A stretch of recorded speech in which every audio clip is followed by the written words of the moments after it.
बड़ी खबर से करते हुए विधानसभा चुनाव से जुड़ी इस वक्त की बड़ी खबर आपको बता दें, श्रीकरणपुर में विधानसभा चुनाव स्थगित कर दिया गया है। रिटर्निंग अधिकारी ने यह आदेश जारी किए, स्थगन के आदेश दिए गए हैं। नोटिस भी आपको दिखा रहे हैं जहां पर स्थगन के आदेश जारी किए गए हैं। कांग्रेस प्रत्याशी के निधन के बाद यह फैसला लिया गया और चुनाव को स्थगित कर दिया गया, यानी कि इस सीट पर बाद में विधानसभा के चुनाव कराए जाएंगे। नई तारीख के ऐलान के बाद ही यहां पर चुनाव हो सकेगा। कांग्रेस प्रत्याशी गुरमीत सिंह कुन्नर का निधन हो गया है और इसी के चलते ये बड़ा फैसला लिया गया। अब प्रत्याशी के निधन के बाद जब नई तारीखों का ऐलान होगा तब पता चलेगा कि इस सीट पर कब होंगे विधानसभा के चुनाव। लेकिन फिलहाल सबसे बड़ी खबर विधानसभा चुनाव 2023 से जुड़ी आपको बता रहे हैं। रिटर्निंग अधिकारी ने स्थगन के आदेश जारी कर दिए हैं क्योंकि एक प्रत्याशी का निधन हो गया और इसी के चलते ये बड़ा फैसला लिया गया है। श्रीकरणपुर की हम बात कर रहे हैं जहां पर कुन्नर बतौर प्रत्याशी खड़े थे, लेकिन उनका निधन हो गया है और इसके बाद श्रीकरणपुर में विधानसभा चुनाव स्थगित कर दिया गया है। अब नई तारीखों का जब ऐलान होगा तब पता चल सकेगा कि यहां पर कब होंगे विधानसभा के चुनाव। लेकिन फिलहाल अभी नई तारीखों का ऐलान नहीं हुआ है और ऐसे में अभी नहीं पता कि यहां पर विधानसभा के चुनाव अब कब कराए जाएंगे। लेकिन सबसे बड़ी खबर फिलहाल आपको इस वक्त बता रहे हैं, रिटर्निंग अधिकारी ने इस सीट पर स्थगन के आदेश दे दिए हैं। श्रीकरणपुर में अभी विधानसभा के चुनाव नहीं होंगे, यानी कि जब 25 तारीख को वोटिंग होगी तो श्रीकरणपुर में वोटिंग नहीं कराई जाएगी। इस सीट पर विधानसभा के चुनाव स्थगित कर दिए गए हैं। कांग्रेस प्रत्याशी थे किन्नर जिनका निधन हो गया है और इन्हीं के कुन्नर के निधन के चलते ही ये फैसला लिया गया है कि अभी इस सीट पर चुनाव नहीं कराए जाएंगे। गुरमीत सिंह जो लंबे वक्त से बीमार थे और इसके बाद उनका निधन हो गया और इसी के चलते ये फैसला लिया गया है। ये नोटिस भी आपको दिखा रहे हैं जिसके जरिए ये आदेश जारी किए गए हैं। रिटर्निंग अधिकारी ने स्थगन के आदेश दिए हैं जिसकी कॉपी आप इस वक्त देख पा रहे हैं। कांग्रेस प्रत्याशी के निधन के बाद चुनाव स्थगित करने का फैसला लिया गया है। अब देखना होगा कि कांग्रेस की ओर से किसे प्रत्याशी बनाया जाता है, क्योंकि कांग्रेस ने जिसे प्रत्याशी बनाया था उनका निधन हो चुका है। ऐसे में अब इंतजार है कि कांग्रेस किसे यहां से प्रत्याशी बनाती है। साथ ही साथ इंतजार इस बात का भी है कि रिटर्निंग अधिकारी की ओर से क्या नई तारीख रखी जाती है, नई तारीखों का ऐलान कब किया जाता है, ये भी देखना महत्वपूर्ण होगा। क्योंकि अभी 25 तारीख को वोटिंग होने वाली है, लेकिन अभी विधानसभा चुनाव इस सीट पर स्थगित कर दिया गया है। तो बड़ी खबर आपको बता रहे हैं विधानसभा चुनाव से जुड़ी। श्रीकरणपुर में विधानसभा चुनाव फिलहाल के लिए स्थगित किया गया है, यानी कि यहां पर बाद में चुनाव कराए जाएंगे।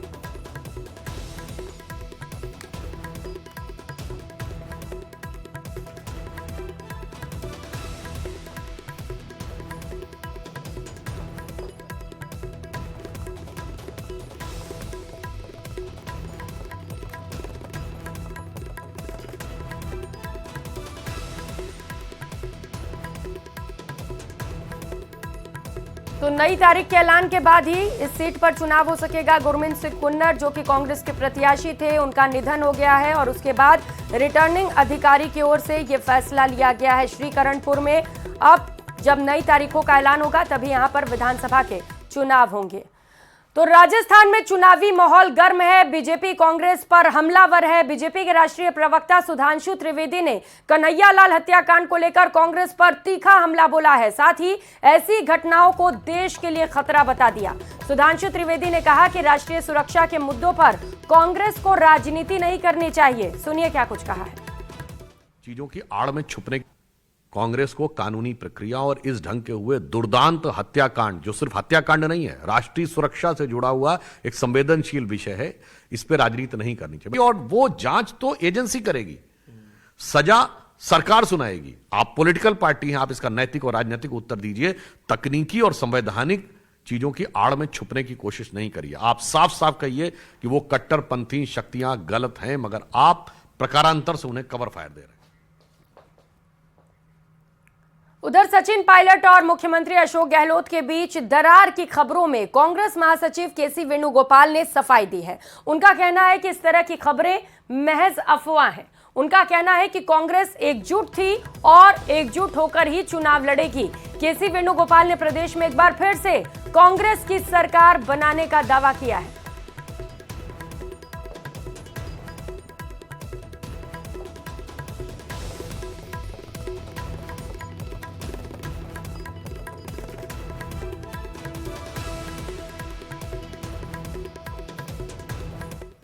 यूजुअल रूटीन मीटिंग है इलेक्शन के साथ है, हमारा स्ट्रैटेजी बनाने के लिए, कैंपेन बनाने के लिए यूजुअल रूटीन मीटिंग था कल। क्या कुछ अशोक जी था, सचिन जी था, आप लोग एक परसेप्शन बना दिया इधर कांग्रेस में यूनिटी नहीं है। कांग्रेस में बहुत ज़्यादा यूनिटी है। हाँ, एक ही लीडर एक ही साथ लड़ने के लिए चलता है। तो चुनाव से पहले नेताओं के अलग अलग दावे सामने आ रहे हैं। प्रताप सिंह खाचरियावास ने सिविल लाइन सीट से 50,000 वोटों की जीत का दावा किया है। खाचरियावास ने कहा कि बीजेपी के टिकट के दावेदारों को नजरअंदाज कर जिस नए चेहरे को बीजेपी ने मैदान में उतारा वो इलाके को जानता तक नहीं। खाचरियावास का दावा है कि लोग धर्म जाति से ऊपर उठकर इस बार विकास के मुद्दे पर वोट करेंगे। हमारे संवाददाता बाबूलाल धाल ने प्रताप सिंह खाचरियावास से खास बातचीत की, सुनिए क्या कुछ कहा। कांग्रेस का चुनाव प्रचार जोर पकड़ रहा है। प्रताप सिंह खाचरियावास गली गली घूम रहे हैं और मतदाताओं से वोट देने की अपील कर रहे हैं। प्रताप सिंह जी, अब ज्यादा वक्त तो है नहीं, मुश्किल से 9 दिन बाद में वोट पड़ने हैं, लग क्या रहा है, माहौल क्या बयां कर रहा है? देखिए, एक बात मानकर चलना, मैंने पहले भी कहा था कि मैं खुद भगवान राम का वंशज हूँ और राम राज्य का अर्थ है जन कल्याण और विकास। ये वो बेल्ट है जहाँ पर हिंदू मुसलमान दोनों रहते हैं और यहाँ पर हिंदू मुसलमान सिख ईसाई में कोई टकराव नहीं है। भारतीय जनता पार्टी के साथ दिक्कत एक हो गई कि बीजेपी के नेता सिर्फ चुनाव में एक्टिव होते हैं और सिर्फ हिंदू मुसलमान की बात करते हैं, जगह जगह जाकर माहौल बनाते हैं। इतने फर्जी और झूठे हैं। कहीं पे जाके देखो तो कह रहे हैं यहाँ मस्जिद बन रही है। अरे पाक पियो, तुम्हारे बीजेपी कार्यालय में बन रही है क्या मस्जिद? कांग्रेस की राजस्थान में पिछले 5 वर्ष से शासन है। जयपुर में एक बार भी दंगा नहीं हुआ और बीजेपी के शासन में 50 से ज्यादा बार दंगा करवाया। क्या आपको लगता है बीजेपी वाले माहौल बना करके और चुनाव जीतना चाहते हैं या हिंदू मुस्लिम में टकराव पैदा करने की कोशिश हो रही चुनाव में? भाई, बीजेपी वाले तो असली सनातन धर्म सनातनी भी नहीं है ना। असली राम का बेटा मैं हूँ। सनातन धर्म को हम मानते हैं। सनातन वो है जो हिंदू मुसलमान सिख ईसाई में टकराव नहीं कराता, वो तो सबसे प्यार और प्रेम की बात करता है। यहाँ पर हिंदू मुसलमान का तो झगड़ा ही नहीं है। चुनाव में तो बीजेपी खतरे में आ गई। ये अपना वोट बचाने के लिए धर्म के आधार पर वोटों में टकराव पैदा करना चाहती है। 25 तारीख के बाद ये बीजेपी के नेता दिखाई नहीं देंगे। कैमरा पर्सन शेर सिंह के साथ बाबूलाल धायल, न्यूज़ 18 जयपुर। तो वहीं सीएम अशोक गहलोत ने आज पीएम मोदी पर सवालों की बौछार करते हुए उनसे पूछा है कि वो राजस्थान की तर्ज पर देशवासियों के लिए कब योजनाओं की शुरुआत करेंगे। गहलोत ने कहा कि पीएम मोदी बताएं कि वो सरकारी कर्मचारियों को ओपीएस कब देंगे। राजस्थान की तरह पूरे देशवासियों के लिए 25 लाख का स्वास्थ्य बीमा, 500 रुपए में गैस सिलेंडर, सोशल सिक्योरिटी का कानून कब देंगे। गहलोत ने पीएम मोदी से यह भी पूछा कि ईआरसीपी को नेशनल प्रोजेक्ट का दर्जा और इसके साथ साथ राजस्थान का केंद्र में अटका हुआ 76,000 करोड़ रुपया कब जारी करेंगे। बताएं, राजस्थान की तरह पूरे देश के सभी नागरिकों को 25 लाख का स्वास्थ्य बीमा कब देंगे, नंबर 1। नंबर 2, प्रधानमंत्री बताएं देश के सभी सरकारी कर्मचारियों के लिए ओपीएस कब लागू करेंगे। नंबर 3, देश के सभी घरों में 500 रुपये गैस सिलेंडर कब देंगे। नंबर 4, देश के सभी जरूरतमंद नागरिकों को ये जैसी पेंशन देने वाला राइट टू सोशल सिक्योरिटी कब लागू करेंगे। नंबर 5, शहरी गरीब लोगों को रोजगार देने के लिए शहरी रोजगार योजना लागू कब करेंगे, जिसकी सलाह उनकी खुद की आर्थिक सलाह पैसे ने भी उनको दी है भारत सरकार को। उसके बावजूद भी शहरों में रोजगार हमने लागू कर दिया। यहाँ पर नरेगा की तरह 125 दिन का गारंटी देती है और ये बहुत महत्वपूर्ण प्रोग्राम है। वो लागू कब करेंगे। नंबर 6, ईआरसीपी को राष्ट्रीय परियोजना का दर्जा कब देंगे, वादा पूरा कब करेंगे प्रधानमंत्री। और नंबर 4267 राजस्थान हिस्से का 76,000 करोड़ रुपए जो केंद्र सरकार ने रोक रखा है उसे कब जारी करेंगे? चुनाव में अक्सर नेताजी की जुबान से कुछ अलग निकल जाता है। लोगों से वोट के लिए हर हथकंडा अपनाते हैं, लेकिन नेताजी वोट बैंक को साधने के चक्कर में आचार संहिता का उल्लंघन भी कर देते हैं। ऐसा ही एक बयान तिजारा से बीजेपी उम्मीदवार बाबा बालकनाथ ने दे दिया है। बाबा ने तो चुनाव की तुलना भारत और पाकिस्तान के मैच से ही कर दी। अब बाबा को चुनाव आयोग ने नोटिस जारी कर जवाब भी मांगा है।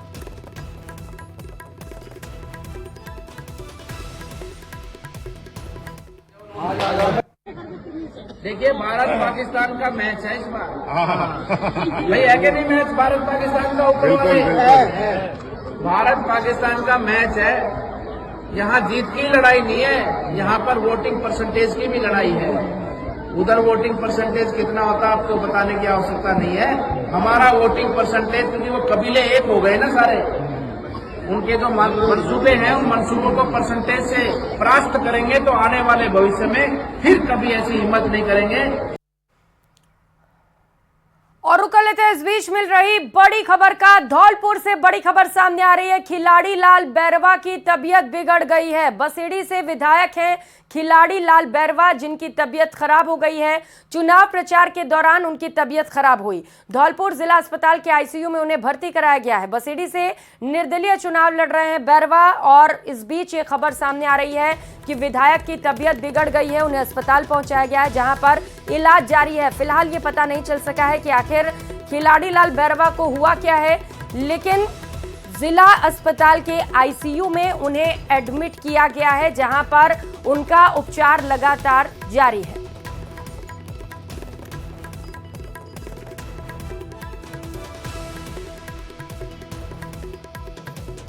तो बड़ी खबर आपको बता रहे हैं, बसेड़ी से विधायक खिलाड़ी लाल बैरवा, जिनकी तबीयत बिगड़ गई है। कांग्रेस ने बैरवा का टिकट काट दिया था और इसी के चलते वो निर्दलीय चुनावी मैदान में उतरे हैं, और अभी फिलहाल उन्हें अस्पताल पहुंचाया गया है, धौलपुर का जिला अस्पताल, जहां पर आईसीयू में वो एडमिट हैं और खिलाड़ी लाल बैरवा का वहां पर इलाज किया जा रहा है।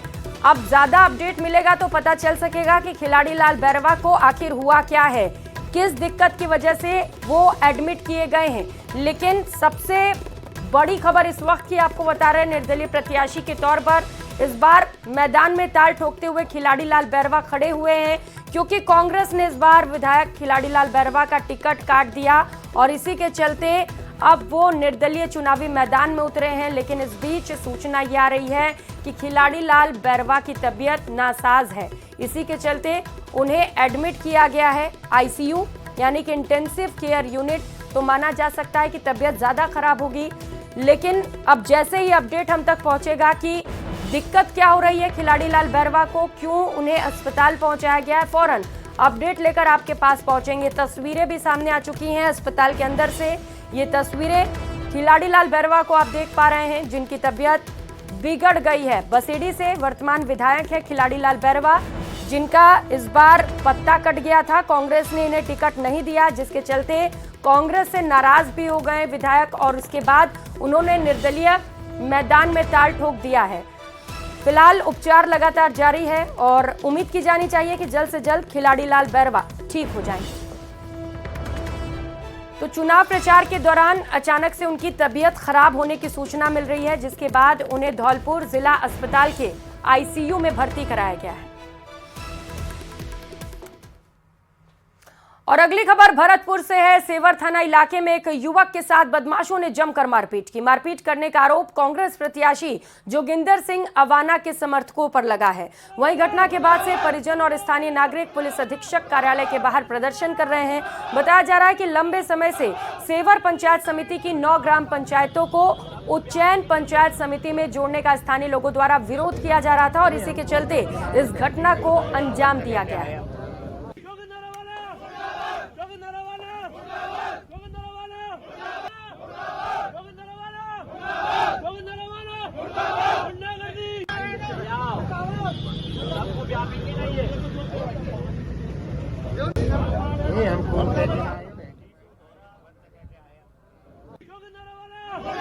भरतपुर जिले के सेवर थाना इलाके में एक युवक पर हमला हुआ है और उस हमले में युवक जो है वो गंभीर रूप से घायल हुआ है और उस घायल युवक को लेकर के जो ग्रामीण है वो पुलिस अधीक्षक कार्यालय के सामने प्रदर्शन कर रहे हैं। और ये जो मारपीट का आरोप है वो वहाँ से जो विधायक है कांग्रेस प्रत्याशी है जोगेंद्र सिंह अवाना उन पर लगाया जा रहा है। और ये आप देख सकते हैं कि पैर में चोट लगी है और ये जो लोग हैं वो यहाँ पर प्रोटेस्ट कर रहे हैं। क्या जो पूरा मामला है, क्या पूरा मामला है, किस तरह का मामला है, ये बात करेंगे, इनसे बात करेंगे। जो घायल है, किसने हमला किया, आपका क्या मामला है?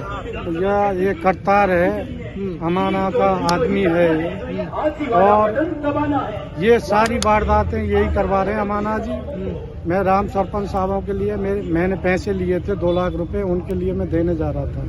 रास्ते में इन्होंने गाड़ी रुकवा के और मेरे पे हमला किया। कल की बात है। करतार है, करतार का एक छोटा भाई है और उसका डोकरा था शिब्बो और संजय और उसके साथ में 8-7 जने और थे। इन्होंने मेरे पे हमला किया है, बट मारे, गोली चलाई है, गोली मेरे पाम में सिर में लगी है और गाड़ी में गोली मारी है। तो वहीं कोटा के ग्रामीण इलाके में जुआ और सट्टे के खिलाफ पुलिस ने कार्रवाई की। इस दौरान पुलिस ने एक ही दिन में 64 आरोपियों को गिरफ्तार किया। आरोपियों के कब्जे से 1,27,000 रुपए भी बरामद किए। कोटा ग्रामीण के अयाना, चेचट, देवली माझी सहित अलग अलग थाना इलाके में ताबड़तोड़ कार्रवाई कर इन आरोपियों को गिरफ्तार किया गया। फिलहाल पुलिस पूरे मामले की पूछताछ में जुटी है।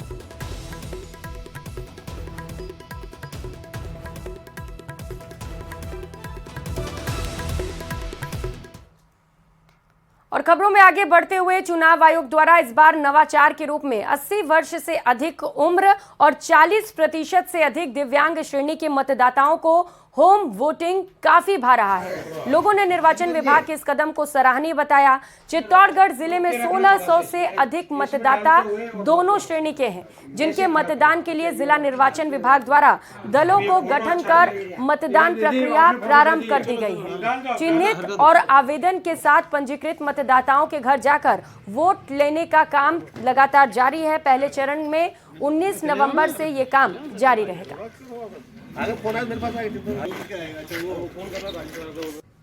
नहीं, ये बहुत अच्छी व्यवस्था है, सराहनीय है। मुझे यहीं घर पर मतदान हो गया, वहाँ आने में दिक्कत होती। पिछली बार निर्वाचन आयोग को जो है इस संबंध में जो है श्रेय दिया जाना चाहिए। बहुत प्रशंसनीय किया है, क्यों अन्यथा जो है काफ़ी लोग जो है वोट देने से वंचित रह जाते हैं। आगे भी कंटिन्यू करना चाहिए। भारत निर्वाचन आयोग ने वर्तमान में जो वृद्ध मतदाता है जिनकी आयु 80 से अधिक है या दिव्यांग मतदाता जो 40% से अधिक दिव्यांगता रखते हैं, उनके लिए अपने घर पर ही मतदान करने की व्यवस्था को एक नवाचार के रूप में प्रचलित किया है, जिसके तहत विधानसभा क्षेत्र चित्तौड़ में 311 ऐसे मतदाता चिन्हित हुए हैं जिन्होंने अपने घर पर ही मतदान करने का जो चॉइस है, विकल्प है, उन्होंने चुना है। और इस विकल्प के तहत 311 मतदाताओं को उनके घर पर मतदान कराने के लिए विधानसभा क्षेत्र चित्तौड़ के लिए 5 मतदान दल गठित किए गए हैं, जो 14 से लेकर 19 के बीच के प्रथम चरण में और उसके पश्चात 20 और 21 को द्वितीय चरण में मतदान के लिए उनके घर। तो गुरमीत कुन्नर के निधन पर आज कांग्रेस में शोक की लहर है। मुख्यमंत्री अशोक गहलोत, प्रदेश प्रभारी सुखजिंदर सिंह रंधावा ने कुन्नर के निधन को पार्टी के लिए अपूरणीय क्षति करार दिया। दोनों नेताओं ने कहा कि कांग्रेस पार्टी उनके योगदान को कभी नहीं भुला पाएगी। हमारे बहुत ही सीनियर लीडर और हमारे candidate Gurmeet Singh ji Kunar, ex minister, जिनकी सारी जिंदगी पूरी की पूरी जिंदगी कांग्रेस में उनकी रही और अनफॉर्चुनेटली उनका निधन हो गया। हमारी पार्टी को उनके जाने का बहुत बड़ा दुख भी है और परिवार के साथ सहानुभूति भी है। कुन्नर साहब के बारे में तो आपको भी रंधावा साहब ने बताया किस प्रकार से अचानक चले गए हमारे बीच से। कैंपेन करते करते वो अस्वस्थ हो गए थे, उनको दिल्ली एम्स भेजा गया। प्रभा आखिरी सांस उन्होंने ली वो सुन के पूरा कांग्रेस का कार्यकर्ता बहुत ही स्तब्ध है और बहुत दुखी है। मैं अपनी ओर से उनको सजा की सुमन अर्पित करता हूँ और उनकी आत्मा को शांति प्रदान करें। तो मतदान के प्रति जागरूक करने का अभियान तेज किया जा रहा है। निर्वाचन आयोग के निर्देश पर 16 नवंबर से सतरंगी सप्ताह का आयोजन किया जाएगा। इस सतरंगी सप्ताह के तहत समाज के हर तबके को मतदान के प्रति जागरूक करने का उद्देश्य रखा गया है। इसके लिए महिला, युवा, बुजुर्ग, दिव्यांग आदि मतदाताओं को मतदान के प्रति जागरूक करने का प्रयास किया जाएगा। साथ ही श्रमिक, कामगार, घुमंतू जातियां, गाड़ियां, लुहारों के इलाकों में भी प्रशासन की टीम जाएगी और मतदाताओं को मतदान के लिए जागरूक किया जाएगा। इस सतरंगी सप्ताह के तहत वोटिंग रैली, रंगोली, दीपदान जैसे कार्यक्रम भी होंगे। तो ज्यादा से ज्यादा लोग पोलिंग बूथ तक पहुंचे, ज्यादा से ज्यादा लोग अपने मतों का प्रयोग करें। सबसे बड़ा जो त्योहार है लोकतंत्र का, उसमें ज्यादा से ज्यादा लोग हिस्सा ले सके, इसी को लेकर जागरूकता अभियान की शुरुआत की जा रही है। महिला, युवा और बुजुर्ग सभी मतदान करें, इसी को लेकर अब लगातार लोगों को जागरूक किया जा रहा है। और कल से सतरंगी सप्ताह की शुरुआत की जाएगी, जिसके तहत अलग अलग माध्यम से लोगों को जागरूक किया जाएगा।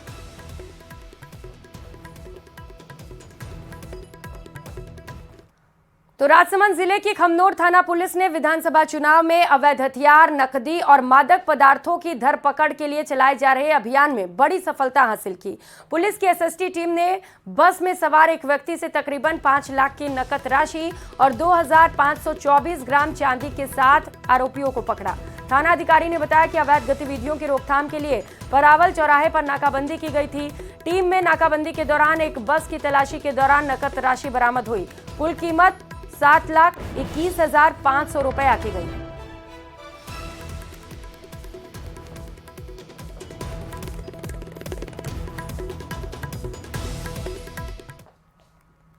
खबरों में आगे बढ़ेंगे। रेलवे ने पंजाब जाने वाले रेल यात्रियों को बड़ी सौगात दी है। अजमेर से दिल्ली के बीच हाल ही में शुरू की गई वंदे भारत ट्रेन अब राजस्थान से चंडीगढ़ जाएगी।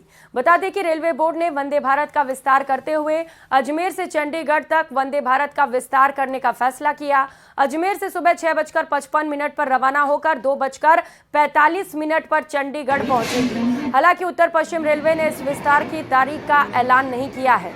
इस विस्तार से राजस्थान से पंजाब जाने वाले यात्रियों को सहूलियत होगी।